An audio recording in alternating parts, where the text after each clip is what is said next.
What's going on, guys? Welcome back to the channel. Welcome back to King Customs. Now, on today's episode, we are going to be answering one of my viewers' questions, and his name is Gordon. So, Gordon, what's up, man? So, anyway, he says, hey, man, new to the channel, love your content, and I don't know if you respond to comments, which I do.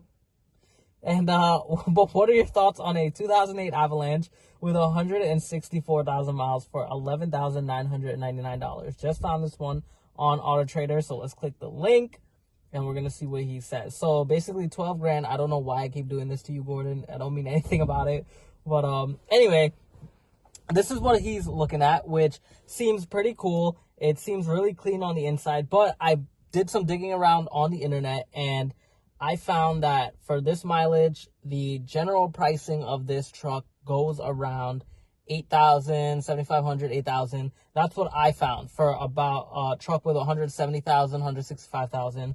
This one has 164,229, and I feel like honestly it's a little overpriced. But again, you have to remember that you're looking at a dealership, and when it comes to a dealership, they are going to upsell on that vehicle as much as they can. They're gonna up the price to the highest amount to get you down. Now, I don't know if there's any negotiating room. But if there is, try to get it for as low as you can. You also have to remember, don't take out any extended warranties if you decide to go that route with the dealer. No extended warranties. Don't make sure you read your paperwork and make sure that there is no charges for etching fees on the windows and whatnot, because every vehicle from the manufacturer already comes with window etching, and that's a ripoff that they don't tell you about. So you have to remember one thing: a lot of dealerships, they don't have your best interest in mind. At the end of the day, they're there to make money.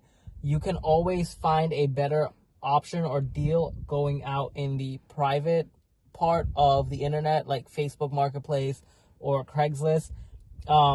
You can bring a trusted mechanic with you. If there's someone that you really trust, just have them come along and check out the vehicle.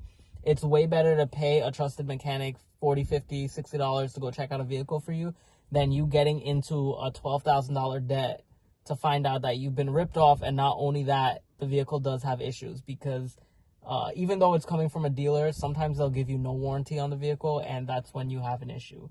But anyway, Gordon, I hope this really helped. If it didn't help you, just make sure to leave a comment in the comment section below. I'll try to help you the best I can, and hopefully one of the viewers on the channel can give you some advice as well. So with that being said, peace out, and I'll see you all for the next one.